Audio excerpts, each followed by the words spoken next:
Esse ano, o Senhor nos deu palavras como luz para nos instruir, como sempre tem feito. E nesse mês de dezembro, nós estamos celebrando gratidão. Somos agradecidos ao Senhor pelo ano que Ele nos deu. E uma das maneiras de nós expressarmos a nossa gratidão ao Senhor é relembrarmos tudo o que Ele falou conosco. E hoje, eu quero lembrar os irmãos uma das palavras que o Senhor nos deu. Quero retomar esse pensamento, que é o caminho para amar. Nosso tema hoje é o caminho para amar. Nós tivemos, eu acho que em julho, um grande movimento mundial, super valorizando os movimentos liberais, progressistas, com discursos muito fortes e vídeos muito provocativos, e provocativos no sentido que era a intenção dos grupos mesmo, falando sobre o grito das minorias e a necessidade de aceitar o grito das minorias. Dentre elas, a mais forte, a que mais falou com voz mais forte, o movimento LGBTQIA+, e que trouxe muitos discursos e muita tensão. E não importa qual é o grupo minoritário, não importa se os grupos minoritários são por questão de gênero, se é por questão social, se é por questão religiosa, se os grupos minoritários têm a ver com discurso político. O que nós ouvimos do Senhor nesses dias é que esse caminho construído por qualquer grupo, sejam eles quais forem, são caminhos construídos a partir de uma palavra conhecida de todos nós: amor. Então, os grupos minoritários, sejam eles quais forem, e nós aqui, se formos pensar, cada um de nós, estamos incluídos em grupos minoritários, de alguma maneira, ou por cor de pele, ou por causa da religião, ou por causa do gênero, ou por causa da questão política, mas estamos sempre enquadrados em algum grupo minoritário. E normalmente os grupos, eles constroem uma fala, uma dialética, um discurso firmado num conceito que é fundamental para nós, que é o amor. É o amor. E qual ser humano que não acha importante esse discurso? O discurso do amor. Todos nós amamos e todos nós queremos ser amados. Todos nós entendemos a importância do amor e ele é essencial para nós. E como o amor, ele é uma palavra que a cada dia o número de ações, de afetos, de pensamentos, de desejos que vão sendo incluídos nessa palavra são tantos que essa palavra está cada vez abarcando mais sentidos, mais afetos, mais desejos, mais intenções, mais pensamentos. E quando isso acontece, irmãos, a essência da palavra vai se perdendo, não em si mesmo, mas na nossa cabeça. De maneira que alguém ama um pet, casa com pet. Recentemente eu li uma notícia que uma mulher bilionária deixou toda a herança dela para os pets. Por quê? Porque o amor dela estava nos pets dela. Ela sentia amor deles, afeto, ligação, e ela deixou tudo para eles. E como é que faz a gestão disso? Eu não sei, eu sei que era assim que foi assim que foi, né? Alguém que anunciou que queria casar com uma árvore. Vocês viram sobre isso? Leram sobre isso? Mulher ia casar com uma árvore. Por quê? Dá licença, eu estou amando a árvore. Posso casar com a árvore? Pode. Você tem liberdade de indivíduo. E a pessoa está amando uma árvore. Como que é isso? Eu não sei como é que é. Eu sei que o nome disso que essa pessoa está dando é amor. Alguém se casa com outro ser humano por amor. Alguém se separa de outro ser humano por amor. Alguém domina um ser humano, domina com violência. Violência física, com abuso, com autoritarismo. Abuso físico, abuso psicológico, abuso econômico, abuso espiritual, que é próprio dos religiosos. E todos esses abusos são feitos em nome do amor. Alguém mata em nome do amor. Alguém diz, eu matei porque eu amo. Aí o outro diz, mas isso é um doente. Ué, você que diz que é doente, ele tem certeza que está fazendo isso por amor. Então, o que é o amor? O que é amar? Se tudo é amar, nada é amar.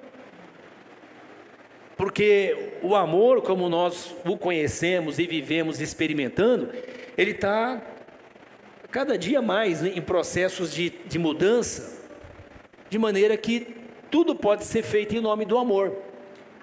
E qual o conceito que se tem básico na nossa consciência coletiva? Deus é amor. Se Deus é amor, Ele não é só amor, mas Ele é amor. A Bíblia não define Deus, mas os escritores vão falando algumas coisas sobre Ele, e João diz, Deus é amor. Ele não define Deus, mas está dizendo, a essência de Deus é amor. Também diz que Deus é Espírito. Então Ele é Espírito, mas Ele é amor. Então o objetivo não é definir, mas é dizer, Deus é amor. Se Deus é amor, logo, todo amor vem de Deus. E se vem de Deus, é uma espécie de certificação. Está aprovado por Deus. Eu estou amando uma árvore. O amor não é de Deus? Sim. Então Deus está nesse negócio. Ele pôs o amor em mim, o que eu posso fazer? Eu vou amar essa árvore, eu vou amar o pet, eu vou amar e matar por causa disso, eu vou amar e vou construir por causa disso, eu vou amar e vou desconstruir por causa disso, eu vou amar e vou usar um discurso ético por causa disso, eu vou amar, vou usar um discurso moral por causa disso. Mas também eu vou usar uma atitude antimoral e antiética por causa disso, porque é amor, e se é amor, que joguem a primeira pedra quem não tem pecado, porque é amor. Esse é o discurso da nossa sociedade. E se esse é o discurso da nossa sociedade, tudo que é por amor vale. E ainda busca-se uma certificação, uma validação em Deus. Só que não é isso que as Escrituras ensinam.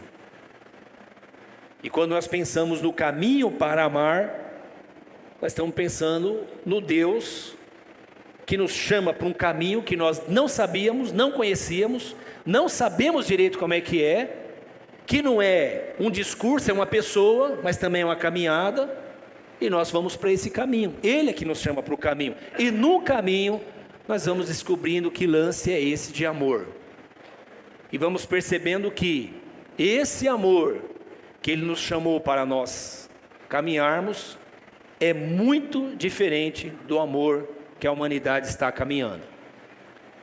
Os gregos usam um número grande de palavras para falar do amor. Eros, que é o amor pegar, é pegação, é rala e rola. Posso falar assim, irmãos? Eu já falei também, né? Já foi. É o amor pele. Pois na pele vou consumir, vou morrer, vou matar, mas eu preciso consumir essa pessoa. Eu preciso ser consumido por ela. Isso é eros. Diz os especialistas que o eros fulminante dura 3 anos. É o eros que vem, pega, é igual um vulcão, e quando explode a cabeça, depois acabou. E vira fumaça. É o eros, é assim. E nós temos o eros, você tem, todos nós temos, é paixão, desejo, todo mundo tem, é assim mesmo. E o desejo é importante. O desejo pulsiona, o desejo empurra, o desejo move, o desejo mobiliza. Então, tem gente que tem paixão por música, paixão por arte, paixão por teologia, filosofia, política, paixão. A paixão move a gente, e nós precisamos de paixão. Então ela é importante, mas esse não é o amor de Deus. A Bíblia nos fala os gregos falam do patós, do fileu, do storge, que são amores de pai e irmão, de marido e mulher, de irmãos, aquele amor que faz a pessoa ficar doente, enfim, tem várias palavras, irmãos, usadas para expressar o amor. Mas o que a Bíblia nos ensina sobre o amor? E por que essa pergunta é importante? Porque eu e você precisamos responder em que amor nós estamos andando. O amor humano é um amor que nós não podemos negá-lo. Ele é da humanidade, nós somos humanos, ele está em nós, ele pulsa em nós, e é ele que vai nos movendo.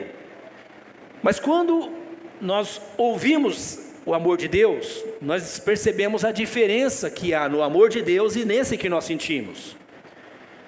Um dos amores que os gregos falam e nós reconhecemos é o amor storge, que é o de família, de mãe, de filho. E aí eu lembro do texto, como lembrei da última vez. Irmãos, tem amor que mais nos ajuda a lembrar do amor de Deus do que amor de mãe? Você lembra de algum outro amor? Quando fala amor de Deus, na minha cabeça eu penso, qual é o amor mais próximo? Amor de mãe, não é isso? Então, eu sempre brinco assim sobre isso, o amor de pai também, mas tudo bem, pais? Amor de mãe. O amor de mãe é essa coisa que consome, Tem um ditado que diz que ser mãe é padecer no paraíso. A frase é bacana, Mas como é isso, padecer no paraíso? É isso. Sai alguma coisa de dentro da mãe e aquela coisa que sai dentro dela vai consumir ela, vai matar, vai comer as células dela, o cabelo, a força do cabelo, da pele, do bronze, da vitalidade, a musculatura, vai consumir tudo isso. Não é isso, irmãos? E a mãe faz isso como? Feliz na vida, estou morrendo. Ai, eu adoro esse meu filho, está me matando. E não é assim? Só que ouça o que a Bíblia diz. Pode uma mãe abandonar o seu filho? A pergunta não é retórica.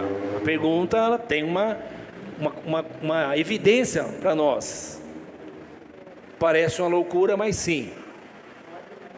Uma mãe abandona sim o filho e o motivo são vários. Que não loucura. Mas pode uma mãe... E aí o escritor diz, contudo, o Senhor não nos abandona. Pode uma mãe abandonar o seu filho? Contudo, o Senhor não abandona o seu povo, a sua igreja, o seu filho, aquele que Ele chama. Então é o contraste de que o amor de Deus não é como o amor de homens, mesmo um amor de mãe. Eu quero ler com você o texto e refletir sobre esse assunto e vamos ler a João, irmão, Evangelho de Jesus, segundo escreveu João, capítulo 7. Capítulo 8, João 8, irmãos, Evangelho de Jesus, segundo João.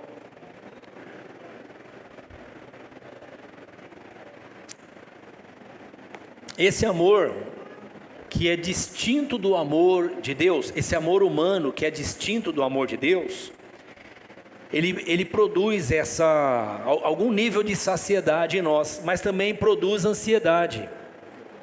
Ele produz alegria, mas também produz dor. O amor de Deus, irmãos, é que nos cura. Só tem um amor que nos cura, o amor de Deus. E nós chamamos de amor de Deus porque a fonte é Deus. E quando alguém diz, mas pastor, se Deus é amor, toda fonte não seria Deus? Sim, toda fonte é Deus, não seria, é Deus. Mas para nós que cremos nas Escrituras Sagradas como livro inspirado, esse livro nos ensina que esse homem, ele ele caiu, houve um acidente, um acidente não é bom não, houve um desastre, houve uma tragédia. O homem lá no Jardim do Éden, que falava com Deus sem ter que fazer culto, sem ter que fazer cerimonial, sem ter que usar palavra difícil. O homem que conversava com o Senhor lá no Éden, ele conversava, o Senhor falava com ele, eles eram amigos, ele experimentava toda a glória de Deus. A tradição oriental, irmãos, da teologia, a tradição oriental, usa uma linguagem muito bonita para falar, é uma linguagem infantil, para falar da Trindade, que é perfeita em amor. Deus é perfeito, e o amor de Deus é perfeito. Então essa Trindade, Pai, Filho e Espírito Santo, é como crianças em roda, em dança de roda, que se divertem, estão ligadas uma à outra, e eles estão perfeitos em harmonia. E essa tradição usa essa linguagem para dizer que essa ciranda decidiu chamar alguém para essa ciranda, e esse alguém é o homem. Ele cria o homem e chama o homem para essa ciranda. Lá no tal anjo, no tal querubim, o serafim, o Miguel, lá não estão as hostes espirituais, está a Trindade, e ele cria o homem e chama para essa roda, essa ciranda de amor, e esse homem vem para essa ciranda. Só que esse homem que experimentou esse amor divino rompe essa ligação, que no texto do Gênesis é chamado de queda, que nós chamamos de queda, quando o homem se rebela contra Deus. E quando o homem se rebela contra Deus, esse amor que ele recebeu, que era de Deus, ficou deformado, como ficou deformado o seu sentimento, como ficou deformada a sua moral, ele ficou totalmente deformado, e nós chamamos isso de depravação total. O homem é belo, é inteligente, é capaz, é ético, é moral, mas ele é tão deformado que ele usa tudo isso para buscar a sua felicidade. Na sua busca ele se autodestrói. Por quê? Porque ele está deformado, ele se perdeu, ele saiu da presença do Senhor. E o que a Bíblia nos ensina é que esse Deus agora vai atrás dele para trazer ele de novo para a comunhão. E esse movimento de Deus é chamado de amor. João capítulo 3 diz: porque Deus amou, que entregou o seu Filho. Paulo diz: é capaz que alguém morra por alguém que seja gente boa, né? Mas por um pecador, eu e você não daríamos o nosso filho para morrer por alguém, nem que fosse gente boa, né, gente? E o Senhor mostra o seu amor para conosco, em que Cristo morreu por nós, quando ainda éramos pecadores, condenados. E nesse texto, esse Jesus, esse Deus que se fez gente, e veio nos lembrar o que é amar, esse Deus que sabe que nós perdemos-nos no caminho, e não sabemos mais o que é amar, e amamos tudo, e amamos todo, e amamos qualquer coisa, ao mesmo tempo não amamos nada. Esse Deus se faz gente, vem morar entre nós, vira gente. Ele é a encarnação do amor de Deus, e Ele vem nos ensinar como é ser gente, como é amar. E Ele então encontra um grupo de religiosos, e aí começa a conversa assim, capítulo 8, verso 1. Jesus, porém, foi para o Monte das Oliveiras. Ao amanhecer, Ele apareceu novamente no templo, onde todo o povo se reuniu ao seu redor, e Ele se assentou para ensiná-lo. Os mestres da lei e os fariseus, que são os religiosos da época, pessoal faixa preta mesmo, trouxeram-lhe uma mulher surpreendida em adultério. Os irmãos sabem que não dá para fazer sexo sozinho, né, irmãos? Só que trouxeram só uma parte, a outra, não sei porque não trouxeram, mas como diziam hoje, deram o pano para a outra parte, e trouxeram a mulher. Quem está fazendo isso são os religiosos, tá bom? Fizeram-na ficar em pé diante de todos, e disseram a Jesus: mestre, essa mulher foi surpreendida em ato de adultério. Na lei, Moisés nos ordena apedrejar tais mulheres. E o Senhor, que diz? Os mestres da lei como é a compreensão de todo religioso, quanto mais, ele entende a lei, e a lei diz que amar a Deus é fazer a vontade dele. E o Senhor deu 10 palavras, 10 leis, 10 instruções aos homens, pela mão de Moisés, por isso que é chamada de lei de Moisés. E essa lei vem para, é uma constituição. O povo de Israel é um povo que está 400 e poucos anos no Egito, é um povo descaracterizado, é escravo, irmão, eles são escravos. Na pior imagem que eu e você podemos ter do que é ser escravo, eles são escravos. Então os irmãos, imaginem o tipo de vivência que eles tinham, de convivência e de abuso que eles sofriam, de tudo que era jeito. E esse povo está lá no Egito. O Deus eterno disse que ia salvar esse povo, chegou o tempo, ele vai lá salvar esse povo. Tira o povo do Egito. Uma nação, um povo, um bando, 400 anos escravos, eles têm o comportamento fruto da cultura que eles viveram. Então eles também são exploradores, um explora o outro, um toma do outro, um engana o outro, é escravo. É aquela consciência de, como é que é? Tem que ser esperto. O mundo é dos espertos. Eu acho que era um pouco disso.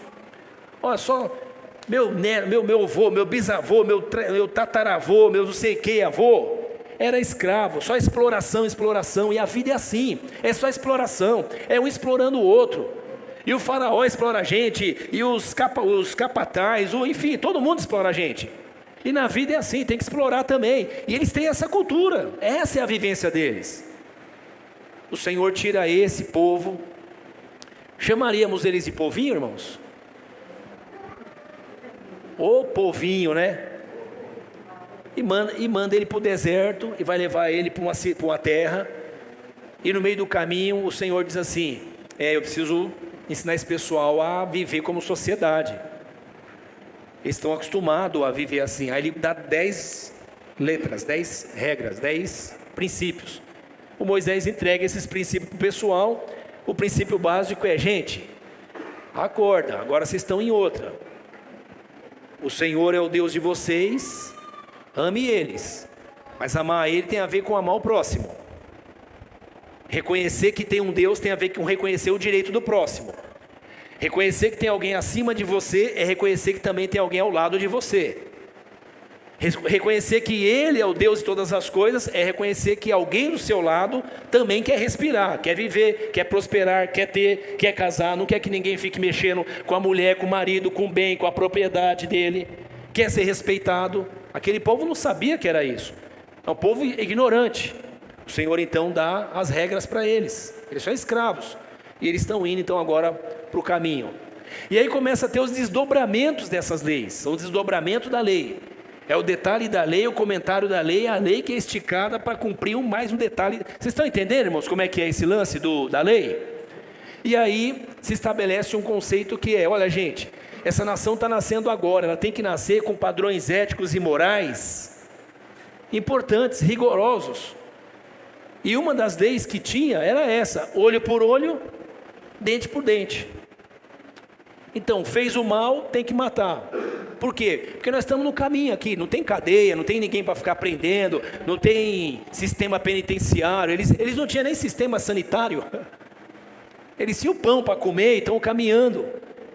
E o Senhor então, o Moisés então dá a lei para eles, e a lei é, roubou, mata, adulterou, mata, vai eliminando, porque resolveu, irmãos?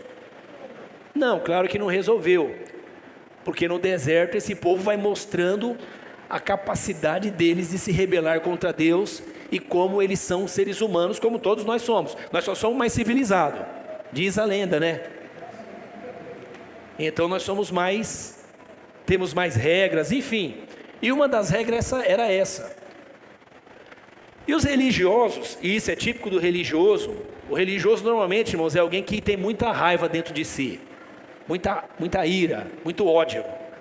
O religioso é aquela pessoa que se apega na lei, que diz não, E ele toma esse não como uma afronta de Deus. Mas como ele não pode com Deus, ele fala, tá bom, eu vou obedecer a Deus. Mas quando ele vê alguém fazendo o não, que ele não pode fazer, aí ele quer matar o que está fazendo o não, que ele não pode. Eu não posso, também ninguém pode.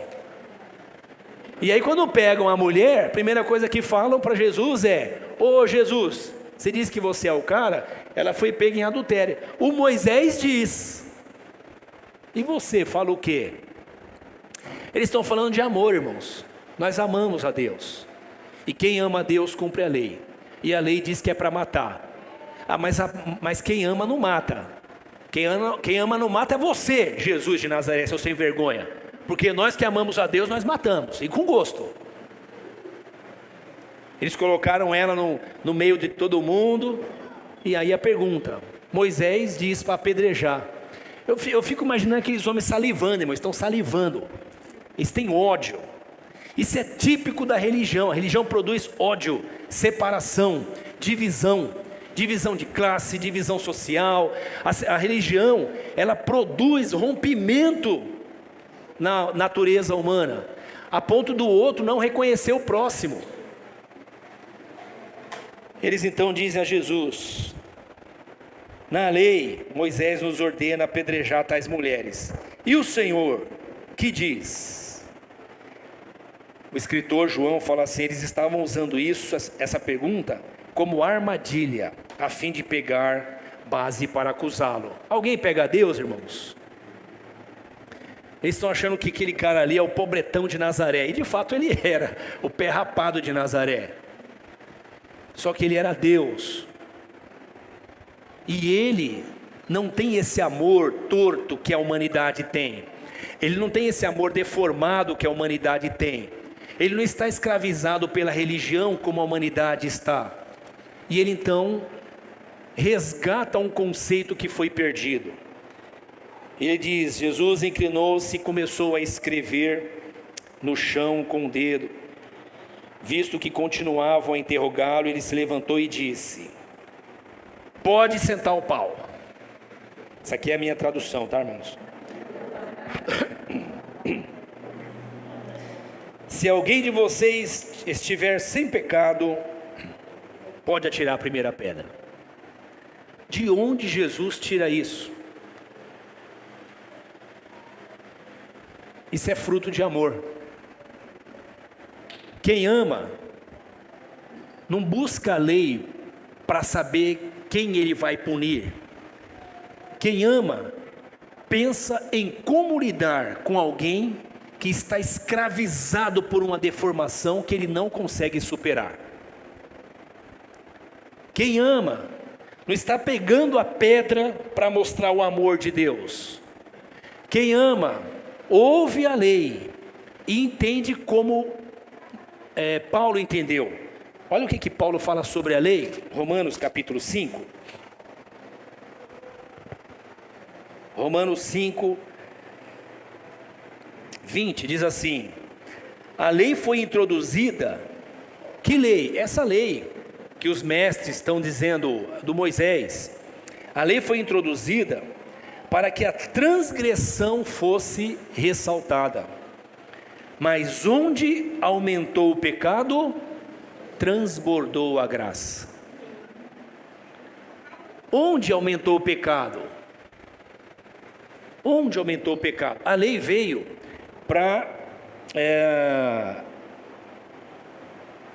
a lei foi introduzida para que a transgressão fosse ressaltada.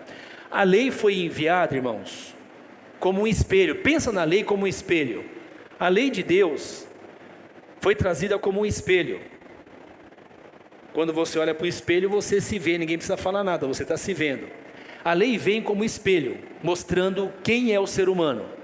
Então ela diz assim, vou usar ninguém, ela olha aqui para vocês e diz assim, gente, não mata. E por que ela diz, não mata? Porque o Deus que criou o homem, e que viu o homem cair no Éden, e que rompeu o relacionamento com ele, e que ficou agora com um amor deformado, sabe que esse homem mata. Aí ele diz, olha, não adultere. E por que ele diz isso? Porque esse homem que rompeu o relacionamento com ele no Éden, perdeu o amor é pródigo em trair, em adulterar. Adulterar qualquer coisa.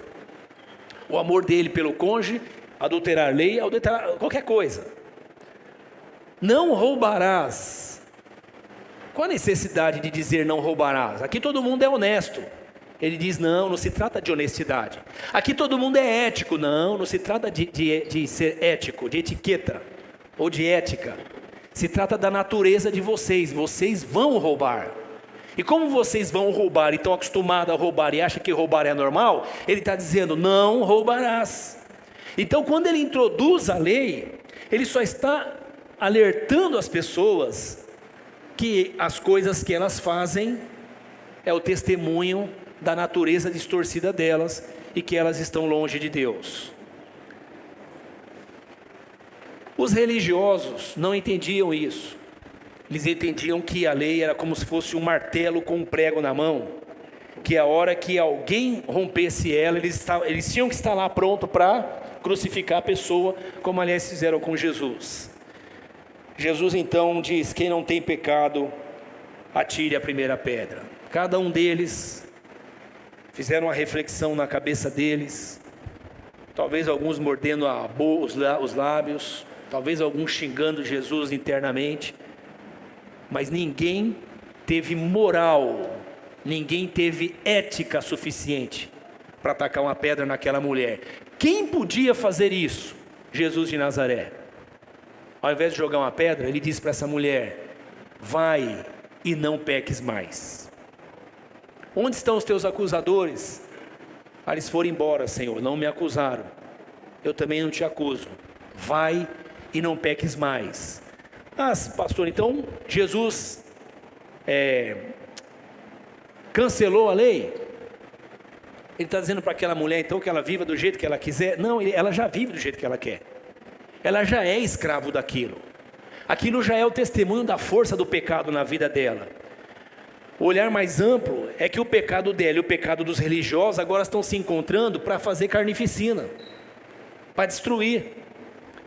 E o Senhor está ensinando que Ele é o Deus que tem o amor verdadeiro, e Ele vem ensinar como é que se trata alguém que é escravo do pecado.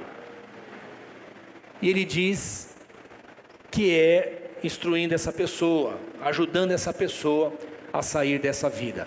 Ele pode libertar aquela mulher dessa escravidão. Eu não posso, você não pode. Isso quer dizer que eu não posso, nem você pode julgá-la. Eu não posso, nem você pode apedrejá-la. Mas eu e você que recebemos o mesmo amor de Jesus, podemos mostrar o caminho para ela. E dizermos para ela: nós andávamos do mesmo jeito. Abra sua Bíblia no livro de Gálatas. E Paulo, de novo,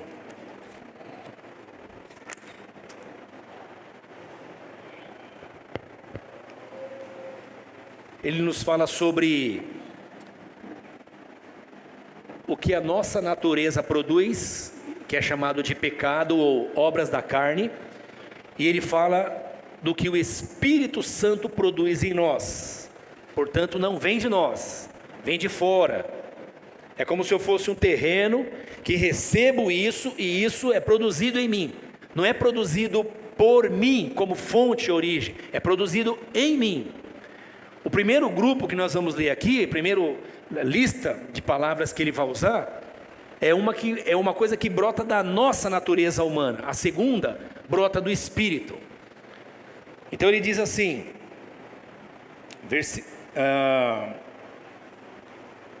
capítulo 5, versículo 19 do livro de Gálatas, Epístola de Gálatas. Ora, as obras da carne, e carne aqui, irmãos, é natureza, tá? É a humanidade nossa. Carne aqui é a humanidade, tudo bem?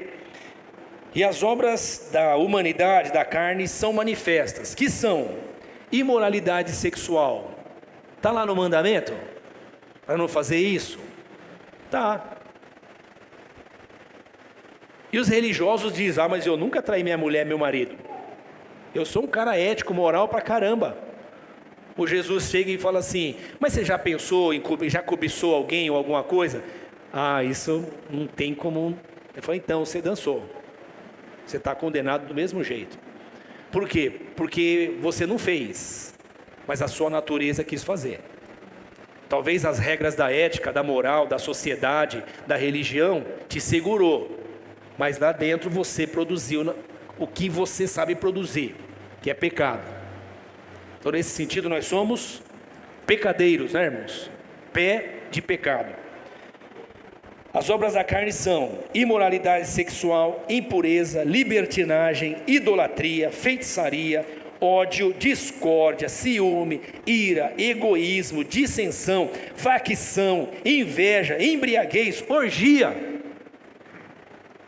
Ele diz: isso aí é o que o ser humano produz. Que ser humano? O ético, o engomadinho, brilhantina, pudico, com batina, com Bíblia na mão. O ser humano produz esse tipo de coisa, com o amor que ele tem, esse amor deformado. Aí ele diz: mas o fruto do Espírito, não é do meu espírito, é o fruto de Deus. Deus é Espírito. O fruto de Deus em mim, que sou essa terra, é outra coisa. Quem produz esse fruto? Deus. Mas eu já tenho amor. Não, esse amor que você tem te mata. Ele é bom, ele faz isso aqui na sociedade, que é bacana, mas ele também mata. Mas o fruto do Espírito, ele começa dando o fundamento da lista dele. O fruto do Espírito é amor. Mas eu já tenho amor. Sim, o que você tem é um amor deformado. Por isso que você ama a árvore, ama o pé. Ama, que eu digo no sentido de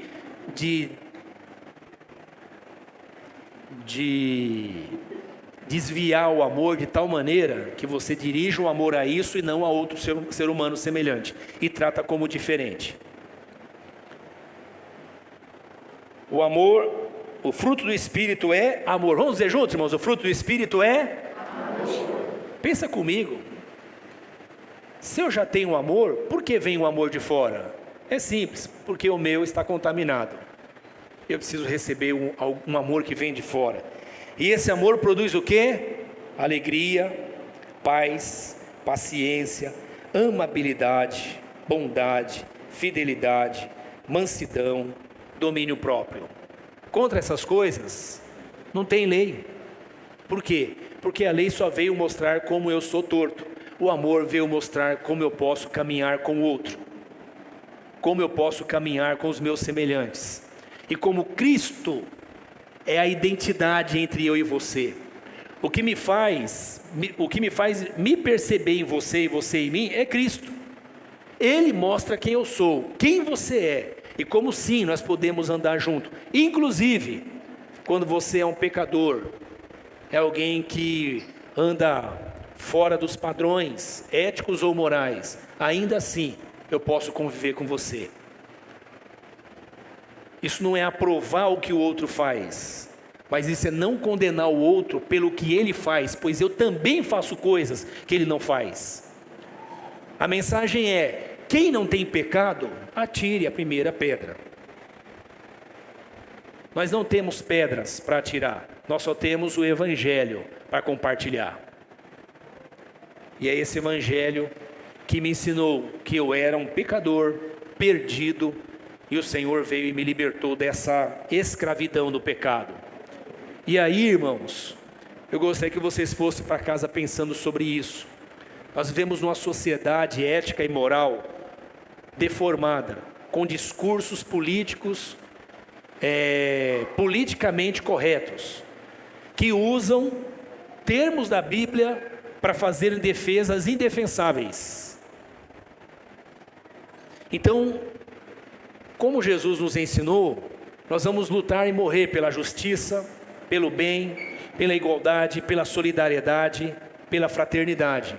Mas cuidado com os discursos ditos discursos da minoria, porque a minoria tem um comportamento, o indivíduo tem comportamento autoritário, e o comportamento autoritário é esse, que me leva à ditadura, de eu impor a você a minha vontade e a minha maneira de pensar. E esse é um discurso comum na nossa sociedade, supervalorizado pelos movimentos progressistas hoje, que não abrem, não lêem as Escrituras como elas estão aqui. Segundo os apóstolos nos ensinaram, a doutrina é segundo os apóstolos e os profetas. E esses movimentos leem de outra maneira, mas usam o discurso do amor. E eu e você precisamos estar atentos com isso, para ensinar os nossos filhos dentro de casa o que é amar e como que é amar. O amor, irmãos, nos liberta de algo que é da nossa natureza e é horrível, é o autoritarismo. Você é autoritário? Você é autoritário? Às vezes, por vários motivos, precisa ser, né?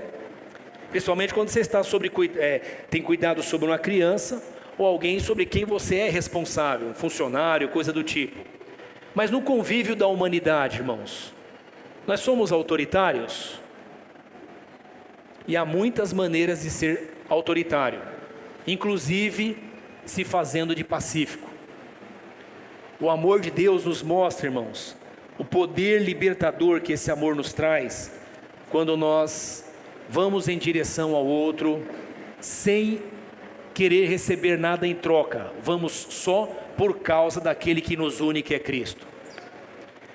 Assim eu não vou me decepcionar com você. Você vai pisar na bola comigo, mas eu não vou me decepcionar com você, porque o que eu faço na sua direção é por causa de Cristo, que me mostrou quem eu era e como nós somos semelhantes. Amém, irmãos? O caminho para amar.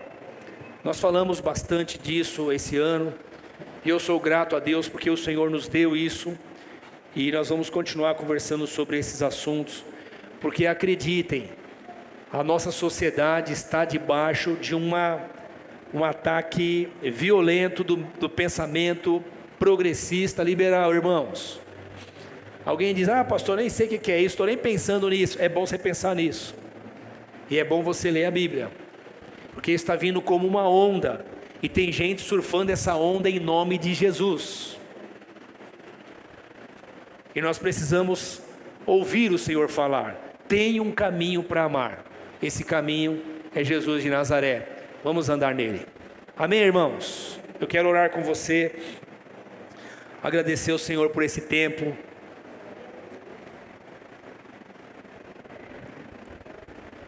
O amor de Deus tem nos sustentado e tem nos conduzido a caminhos de vida. Eu quero orar com você. Vamos orar? Agradecer ao Senhor por esse momento, pela palavra que o Senhor nos deu. Eu oro e temos trabalhado aqui para que a doutrina enche cada vez mais a sua mente e o seu coração, e logo iremos partir o pão. Ore comigo. Você tem sentido essa falta de amor na nossa sociedade? Você tem percebido essa confusão de amor na nossa sociedade? Oremos, irmãos, para que o amor de Deus nos constranja e nos convença e nos liberte, e o Espírito dele produz esse amor em cada um de nós. Pai, em nome de Jesus nós oramos com os nossos irmãos que estão aqui, aqueles que estão em suas casas e celebram essa ceia conosco. Estamos em comunhão, Senhor. Estamos ligados por esse amor que nos une, que nos fortalece, que nos anima, que nos dá esperanças de continuarmos, Senhor, a vida nessa jornada, sabendo que a loucura humana continuará produzindo dor e sofrimento, mas que esse teu amor continuará nos enchendo de esperança. Oramos agradecidos, Senhor, para que o teu amor encha a nossa mente, o nosso coração, e nos ajude a perceber, Senhor, a diferença entre o amor humano e o amor que o Senhor nos deu. E o amor que o Senhor nos deu nos leva a nos sujeitarmos ao Senhor, a sua palavra, a sua vontade, e a tratarmos o outro como gostaríamos de sermos tratados. Nós oramos, Senhor, pedindo que esse amor continue nos curando das nossas doenças emocionais, mentais, físicas, que esse amor continue nos restaurando,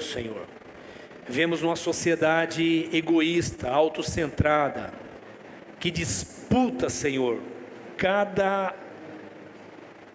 ar que respira, Senhor, cada passo que é dado na vida.